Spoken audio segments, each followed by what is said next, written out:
It's weird, yet understandable, that Jinx never got that new evolution treatment like the others in Kanto, so it just got remade instead.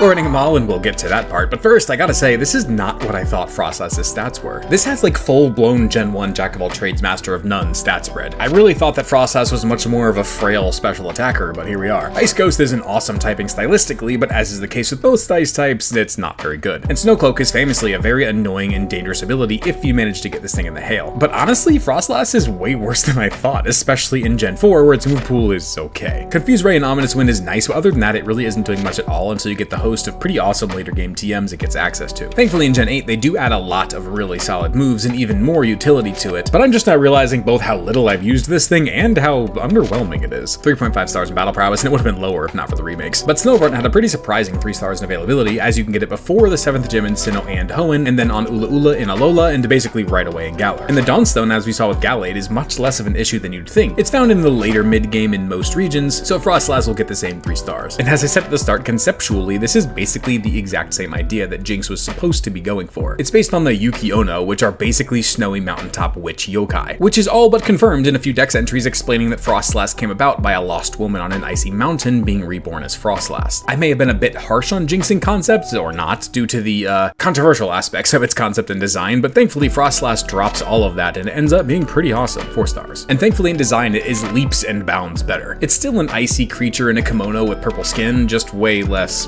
awful. Froslass looks really interesting, especially when you see that it doesn't actually have a body, it's just the floating head. But what does that make those arms? Hair? Ears? And also, not to mention that it really looks nothing like Snowrun. Sure, it vaguely resembles Glalie, but there's no way that anyone is guessing they're in the same evolution line. Regardless, Froslass has a really cool, interesting, and unique design. I just don't think that it's quite as good as it's made out to be. 4 stars. So that does land Froslass the final score, 3.625 stars overall.